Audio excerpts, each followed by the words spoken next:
Hi అండి, అందరికీ నమస్కారం అండి. Welcome to my channel. ఈ వీడియోలో ఇప్పుడే అందిన వార్త అండి. ఉద్యోగ పెన్షనర్లకి భారీ శుభవార్త. ఈ నెల 23న ప్రవేశపెట్టబోయే బడ్జెట్లో భారీ ఊరటండి. సో పూర్తి వివరాలు అయితే ఈ వీడియో తెలుసుకుందాం. వీడియోని ఎక్కడే కానీ స్కిప్ చేయకుండా ఎండ్ వరకు చూడటప్పుడే పూర్తి ఇన్ఫర్మేషన్ అర్థమవుతుంది. వీడియోకి ఒక లైక్ చేయండి ఫ్రెండ్స్. వీడియోలోకి అయితే వెళ్ళిపోదాము. ఫ్రెండ్స్, ఇక విషయానికి వచ్చినట్లయితే కేంద్ర ప్రభుత్వం ప్రవేశపెట్టబోయే వార్షిక బడ్జెట్లో కొత్త పన్ను విధానాన్ని మరింత ఆకర్షణీయంగా మార్చాలని పన్ను చెల్లింపుదారులు కోరుతున్నారు. పన్ను మినహాయింపు పరిమితిని పెంచాలనే డిమాండ్లు గత కొద్ది కాలంగా అయితే వినిపిస్తున్నాయి. ఇలాంటి తరుణంలో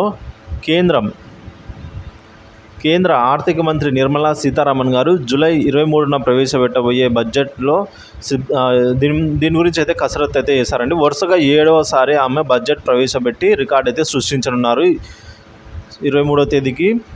సో అయితే ఈ బడ్జెట్లో పన్ను చెల్లింపులు ముఖ్యంగా మధ్యతరగతి ప్రజలకు తమకు ఉపశమనం కలిగించే నిర్ణయాలు ప్రకటిస్తారని కోటి ఆశలతోనే ఎదురు చూస్తూ ఉన్నారండి.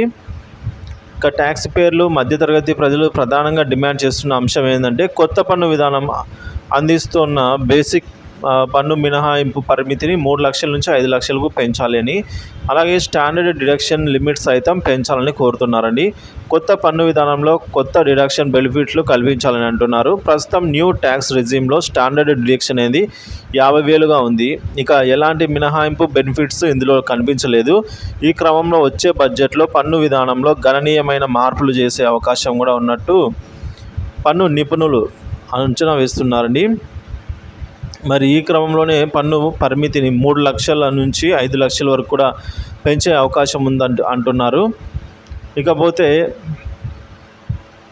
ఏదైతే 8.5 లక్షల వరకు కూడా నో ట్యాక్స్ ఉండనుందండి. ఎలా అంటే ఒకవేళ కేంద్ర ప్రభుత్వం కనుక కొత్త పన్ను విధానంలో మార్పులు చేస్తూ కనీస పరిమితిని 3 లక్షల నుంచి 5 లక్షలకు పెంచినట్లయితే అప్పుడు రీబెట్లు డిడక్షన్ను కలుపుకొని నో ట్యాక్స్ లిమిట్ అనేది 8.5 లక్షలుగా ఉండబోతుంది. అంటే 8.5 లక్షల వరకు ఆదాయ పన్ను ఉన్నా ₹1 కూడా పన్ను చెల్లించవలసిన అవసరం అయితే ఉండదు. So section 87A standard deduction అలాగే స్టాండర్డ్ డిడక్షన్స్ కలుపుకుంటే ఈ పరిమితి లభిస్తుంది. ఇదే జరిగితే మధ్యతరగతి పన్ను చెల్లింపుదారులకు భారీ ఉపశమనం అయితే లభిస్తుందని ట్యాక్స్ నిపుణులు అయితే చెప్తున్నారండి. అంతేకాదు అయితే ఈ బడ్జెట్లో పన్ను స్లాబులు కీలక మార్పులు చేసే అవకాశం ఉన్నట్టు తెలుస్తుంది. పన్ను నిపుణుల అంచనా ప్రకారం బేసిక్ ట్యాక్స్ లిమిట్ అనేది 5 లక్షలకు పెంచే అవకాశం అయితే ఉందండి. అంటే 0 నుంచి 5 లక్షల వరకు జీరో ట్యాక్స్, 5 లక్షల నుంచి 6 లక్షల వరకు 5%, 6 లక్షల నుంచి 9 లక్షల వరకు 10%, 9 లక్షల నుంచి 12 లక్షల వరకు 15%, 12 లక్షల నుంచి 15 లక్షల వరకు 20%, ఇక 15 లక్షలు దాటితే 30% పన్ను స్లాబ్లు అయితే తీసుకురావచ్చని ట్యాక్స్ నిపుణులు అంచనా వేస్తూ ఉన్నారు ఫ్రెండ్స్. సో ఈ విధంగా అయితే ఉండబోతున్నాయండి పన్ను స్లాబులు అయితే ఈ విధంగా మోస్ట్లీ అయితే ఇదే అయితే పరిశీలనలో ఉంది. కాబట్టి ఈ విధంగా అయితే జరిగే అవకాశాలు ఎక్కువ ఉన్నాయి ఫ్రెండ్స్.